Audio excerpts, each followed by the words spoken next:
Hello दोस्तों, स्वागत है आपका आज की इस वीडियो में। आज की इस वीडियो में हम सेकुलरिज्म के जो चैप्टर्स हैं, इस चैप्टर के इंपॉर्टेंट क्वेश्चंस को हम देखेंगे। और इससे पहले की बहुत सारी वीडियो ऐसी हैं जिसमें मैंने इस वाली बुक का जो सेकंड पार्ट वाली आपकी बुक है पॉलिटिकल थ्योरी वाली, उसके भी इंपॉर्टेंट क्वेश्चन मैंने आपके बता दिए हैं। और ये वही क्वेश्चंस हैं जो आपके एग्जाम में आ सकते हैं पूरी गारंटी के साथ। तो इसलिए मैं चाहूँगा आप वीडियो को पूरा देखें। और चलिए फिर इस चैप्टर को स्टार्ट करते हैं और देखते हैं इसमें कौन कौन से इंपॉर्टेंट क्वेश्चन बनते हैं। चलिए, सबसे पहला सवाल आता है भाई इस चैप्टर के नाम पे ही, कि व्हाट इज सेकुलरिज्म। तो देखिए, सेकुलरिज्म वर्ड को आप पहले भी सुनते ही होंगे। तो सेकुलरिज्म क्या होता है? एक आपकी एक आइडियोलॉजी होती है, बेसिकली एक विचारधारा होती है, जिसमें क्या होता है कि जो भी आपकी गवर्नमेंट होती है और जो भी आपका स्टेट होता है, मान लीजिए जो भी आपका देश होता है, वो प्रोवाइड करता है अपने देश के सभी लोगों को equal opportunity without discriminate between different religion. यानी कि देश में जिस भी धर्म के लोग रह रहे हैं सभी को बराबर मौका मिलेगा, सभी को बराबर रूप से ही एक तरीके से समझा जाएगा। तो ये जहां पर होता है, ये जिस विचारधारा को हम कहते हैं, वही वाली आपकी विचारधारा कौन सी है? सेकुलरिज्म। यानी कि secularism in ideology in which it is the duty of the government और द स्टेट मतलब country to provide equal opportunity to all without discrimination between different religion. जैसे कि मान लीजिए जो भारत देश है आपका, इस भारत देश में बहुत सारे धर्मों के लोग रहते हैं, तो सभी धर्मों को इक्वल अपॉर्चुनिटी मिलती है बिना उनके किसी भेदभाव के। हर जगह पर उनको समान अवसर दिए जाते हैं। तो ये क्या आपका एक सेकुलरिज्म है। ओके, चलिए अगले क्वेश्चन पे चलते हैं। अगला क्वेश्चन आपका, what is a secular state. तो एक सेकुलर नेशन या फिर सेकुलर स्टेट क्या होगा? तो देखिए, सेकुलर स्टेट की कुछ बातें हैं, जैसे कि उस देश का अपना कोई ऑफिशियल रिलीजन नहीं होगा। ठीक है, वहां पर जो freedom of practice, profess, propagate any religion, यानी कि आप उस देश में जिस भी देश में रह रहे हैं, अगर वो सेकुलर स्टेट है तो आप किसी भी धर्म को अपना सकते हैं। वहां का जो देश है, वहां की सरकार आपके ऊपर कभी प्रेशराइज नहीं करेगी कि आपको इसी रिलीजन को अपनाना है, या फिर किसी धर्म को वो नेग्लेक्ट भी नहीं करेगी। यानी कि सभी धर्मों को वो समान समझेगी, समान मौका देगी, समान अवसर देगी, और सभी धर्मों को लोगों को समान एक तरीके से इज्जत प्रदान करेगी, या फिर उनके साथ समान तरीके से बर्ताव करेगी। तो वो जो देश होता है वो आपका एक सेकुलर स्टेट होता है। चलते हैं अगले क्वेश्चन पे। अगला क्वेश्चन भाई, is India a secular state. तो बिल्कुल इंडिया जो आपका है सेकुलर स्टेट है, क्योंकि यहाँ पर अलग अलग धर्मों के जो लोग हैं वो रहते हैं, और उन सभी को आज़ादी भी है कि आप किसी भी धर्म को अपना सकते हैं। और इसके अलावा भारत जो आपका एक सेकुलर कंट्री है, यानी कि यहाँ पर सभी धर्मों को समान ही समझा जाता है। तो इसीलिए India is a secular state. चलिए अगला क्वेश्चन क्या है भाई आपका?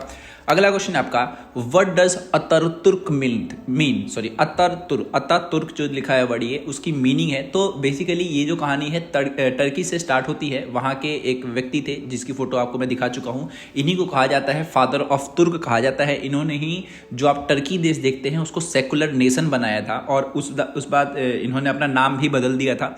और इन्हीं को अतातुर्क का मतलब तो वैसे फादर कहा जाता है, यानी कि अतातुर्क जो वर्ड आपका है अतातुर्क, इसका मतलब फादर ऑफ तुर्क होता है।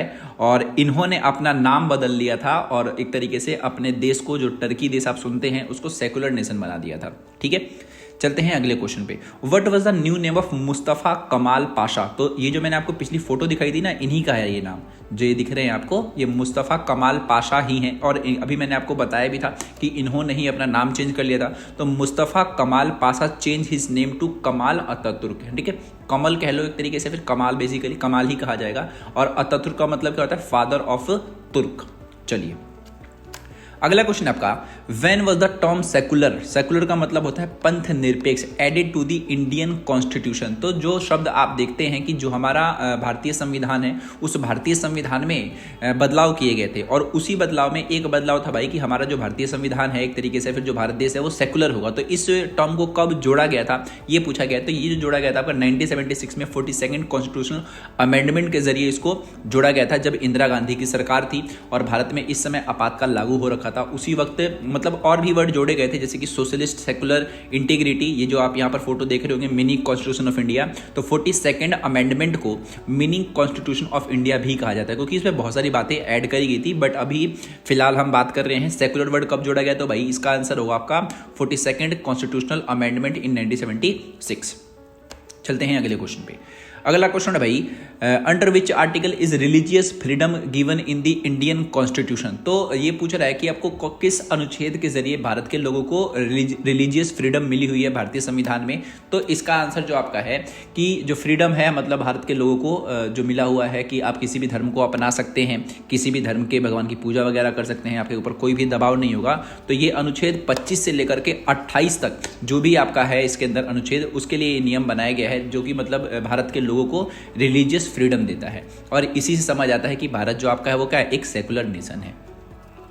8वां क्वेश्चन है right a feature of the secular state. तो सेकुलर स्टेट की जो बारे में जिसके बारे में मैंने आपको जो बातें बताई वही इसके फीचर भी हैं, जैसे कि यहाँ पर 4 बातें आपको दिख रही हैं। No official religion in the Indian state, यानी कि कोई भी बेसिकली क्या होता है कि उसका ऑफिशियल क्या नहीं होगा, रिलीजन नहीं होगा। जैसे कि आपने सुना होगा, जैसे कि मान लो जो पाकिस्तान है, पाकिस्तान आपका क्या है, एक इस्लामिक कंट्री है, तो वहाँ पर ऑफिशियल है, समझ आ रहा है। श्रीलंका बुद्धिस्ट कंट्री है, तो इस तरीके से उन देशों ने क्या किया, अपना जो देश है ना उसको सेकुलर ना रख करके एक धर्म विशेष के लिए बना दिया, है ना।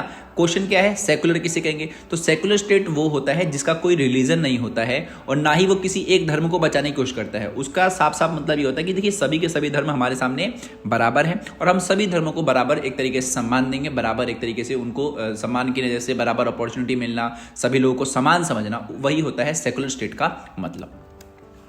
अगला क्वेश्चन है भाई, व्हाट डज कम्युनलिज्म मीन? तो कम्युनलिज्म के बारे में आप पहले से भी जानते होंगे, बस ये वर्ड अगर आपको नहीं पता तो देखिए कम्युनलिज्म का मतलब क्या होता है कि जब दो धर्मों के बीच जब लड़ाई हो जाती है ना तो उसी को कम्युनलिज्म कहा जाता है। तो जैसे कि भारत में हिंदू मुस्लिम दंगे होते रहते हैं, उधर क्या कहते हैं जो आपका इजराइल है, इजराइल में भी यहूदी और मुस्लिम के बीच में लड़ाई चल रही है, तो वो सब क्या है, वो कम्युनलिज्म है। तो using one religious community against another community and nation is called communalism. Okay, चलिए अगला question, what is the danger of communalism to Indian democracy? तो देखिए इंडियन डेमोक्रेसी के लिए कम्युनलिज्म डेंजर क्यों है? तो साफ सीधी बात है भाई कि अगर हमारे देश में दंगे होंगे तो देश का विकास नहीं हो पाएगा। और ये बात आप सभी भली भांति रूप से जानते ही हैं कि भारत जैसे देश में अगर दंगे वगैरह होते रहते हैं तो चीज़ों का नुकसान होता है, बिल्डिंग वगैरह टूटती है, लोग मारे जाते हैं, तो बहुत सारी दिक्कतें बेसिकली आती हैं कम्युनलिज्म की वजह से। तो आप कोई सा भी इसके अंदर आंसर लिख सकते हैं।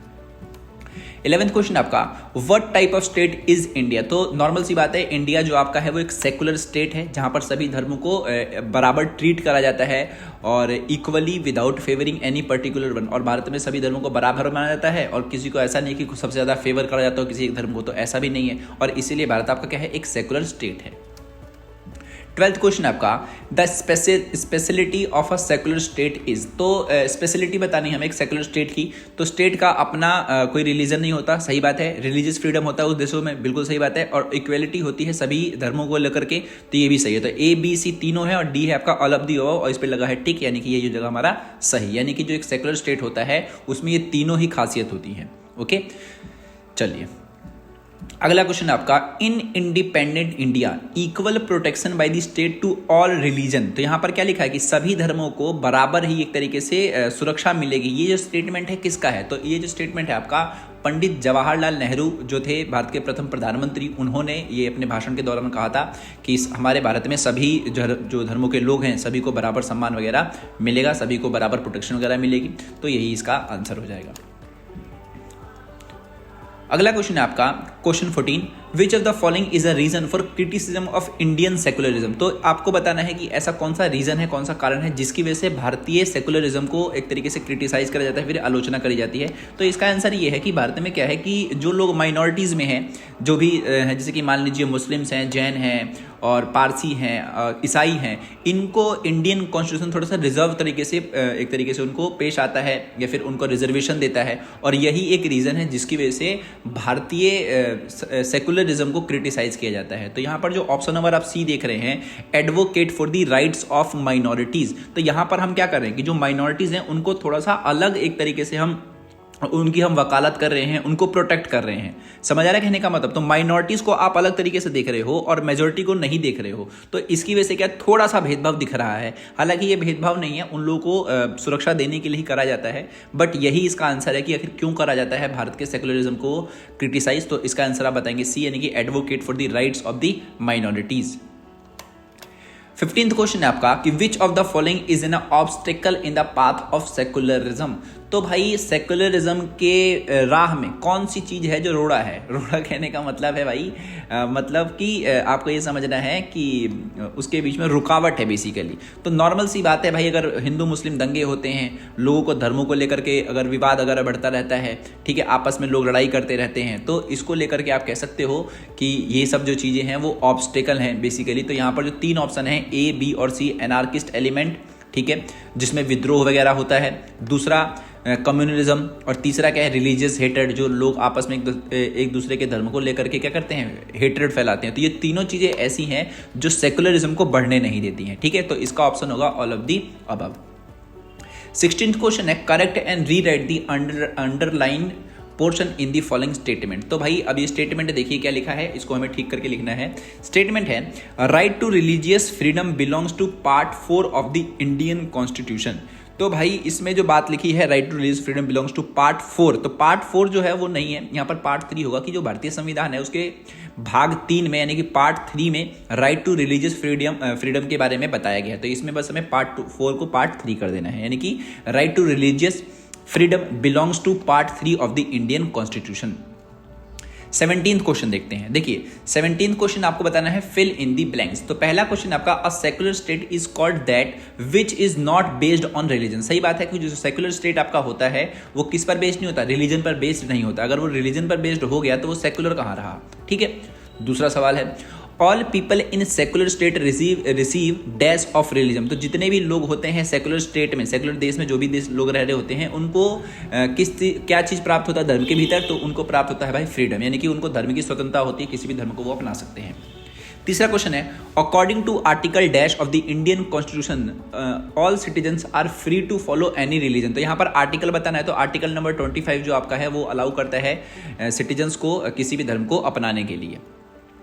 फोर्थ क्वेश्चन है आपका, in 1976 the dash amendment declared India a secular state by adding the word secular to the preamble of the constitution. थोड़ी देर मैंने पहले ही आपको बताया था कि जो 1976 में क्या हुआ था कि भारत ने क्या किया था, 42nd कॉन्स्टिट्यूशनल अमेंडमेंट अपनाया था, और मतलब संविधान में संशोधन किया था, और उसी टाइम ये वर्ड जोड़ा था, कौन सा वाला word, secular word. Fifth question आपका, Jawaharlal Nehru was the dash of Indian secularism. तो जवाहरलाल नेहरू जो थे वो फिलोसोफर थे, चिंतक थे, बहुत बड़े दार्शनिक भी आप कह सकते हैं, किसके, भारतीय सेकुलरिज्म के, भारतीय धर्मनिरपेक्षता के। तो ये हो गए 5 फिल इन द ब्लैंक्स। अब चलते हैं अगले क्वेश्चन पे। अगला क्वेश्चन आपका, राइट ट्रू और falls in the front of the each of the following statement. तो हमें बताना है भाई ट्रू और फॉल्स बताना है।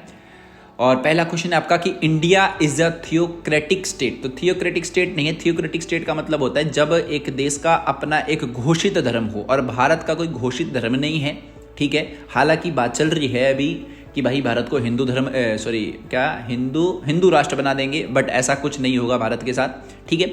तो भारत जो आपका है वो थियोक्रेटिक स्टेट नहीं है, वो एक सेकुलर स्टेट है, और इसीलिए ये हो जाएगा फॉल्स। पाकिस्तान थियोक्रेटिक रिलीजन, बिल्कुल सही बात है। पाकिस्तान जो आपका है वो थियोक्रेटिक रिलीजन है, क्योंकि यहाँ पर ये ऐसा देश है जिसने अपना एक धर्म घोषित कर रखा कि भाई जो हमारा देश है वो इस्लामिक कंट्री है, बेसिकली क्या है, इस्लामिक। तो व्हेनेवर अ कंट्री डिक्लेयर कि भाई हमारा अपना घोषित धर्म होगा, तो वो क्या कहलाती है, वो एक थियोक्रेटिक रिलीजन वाले देश कहलाती है। C, different behaviour is done in India with different caste and classes. तो ये फॉल्स है, नॉर्मल सी बात है, क्योंकि भारत में सभी कास्ट और सभी क्लास के वर्ग के जो लोग हैं सभी के साथ क्या करता है, बराबर एक जैसा ही व्यवहार किया जाता है ना। अब यहाँ पर लिखा जाता किया जाता, क्या फॉल्स है? नहीं भाई, ऐसा नहीं है। सबके साथ इक्वल बिहेवियर किया जाता है, तो यहाँ पर जो डिफरेंट वर्ड है इसकी वजह से ये फॉल्स हो गया। इन 1928 the new Turkish alphabet was adopted in modified Latin form. तो देखिए लैटिन फॉर्म क्या है, जो आप ये ABCD लिखते हैं ना, इसी ABCD को ही एक नए रूप में तर्किश अल्फ़ाबेट में मतलब इंट्रोड्यूस कराया गया था 1928 में, ठीक है। मतलब A को लिखने का स्टाइल थोड़ा सा चेंज किया गया था कि भाई हमारा जो तर्किश है वहाँ पर हम A को इस तरीके से लिखेंगे, B को हम इस तरीके से लिखेंगे, मतलब उसमें नुक्ता टाइप की चीज़ें डाल दी गई थी। आप गूगल पे सर्च कर लेना, आपको दिख जाएंगी, ठीक है। तो ऑप्शन नंबर डी जो आपका है तो ये सही है कि वो 1928 में ही हुआ था कि नया तर्किश अल्फ़ाबेट को अडॉप्ट किया गया था, जो कि आपका एक नया मॉडिफाइड लैटिन फॉर्म था। ई क्वेश्चन है आपका कि communalism impede the development of society. Normal सी बात है ये कि सही बात है, यानी कि अगर कम्युनलिज्म होगा तो जो भी सोसाइटी है, जो भी आपका समाज है, उस समाज का जो विकास है वो उसमें बाधा आएगी, यानी कि जो मैंने आपको थोड़ी देर पहले जो बताया था वही क्वेश्चन है ये, फिर से यहाँ पर जगह आपको ये ट्रू। अगला क्वेश्चन है, which article of the Indian constitution provide religious freedom to Indian citizen. तो किस आर्टिकल के जरिए भारतीय संविधान में लोगों को क्या मिलता है, फ्रीडम टू रिलीजियस फ्रीडम मिलता है। तो इसका आपका ऑप्शन बताना है, ऑप्शन नंबर बी, यानी कि आर्टिकल 25 to 28 जो है वो भारत के लोगों को प्रोवाइड कराता है रिलीजियस फ्रीडम। 20th क्वेश्चन है आपका, what does a secular state mean. ये दोबारा क्वेश्चन आ गया है लेकिन ये एमसीक्यू में है। तो देखिए सेकुलर स्टेट का मतलब बताना है हमें, तो पहला ऑप्शन तो सही है कि a state which is not based on religion. तो ये सही टर्म है कि जो सेकुलर स्टेट आपका होता है वो किसी भी धर्म पर बेस्ड नहीं होता है। ठीक है, तो ऑप्शन नंबर ए ही जो है इसका वो सही है। बाकी के 3 आप आराम से पढ़ सकते हैं और उसके बाद जवाब दे दीजिएगा। और 21वें क्वेश्चन पे चलते हैं। By which constitutional amendment was the word secular added to the Indian constitution. थोड़ी देर पहले मैंने आपको बताया था मिनी कॉन्स्टिट्यूशन 42nd अमेंडमेंट 1976।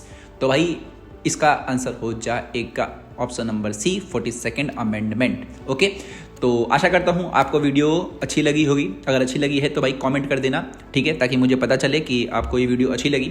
और एक और बात, प्लेलिस्ट में जाकर के आप और भी जो बाकी की वीडियोज़ हैं वो देख सकते हैं। और चलिए मैं मिलता हूँ आपसे अगली वीडियो में, तब तक के लिए गुड बाय।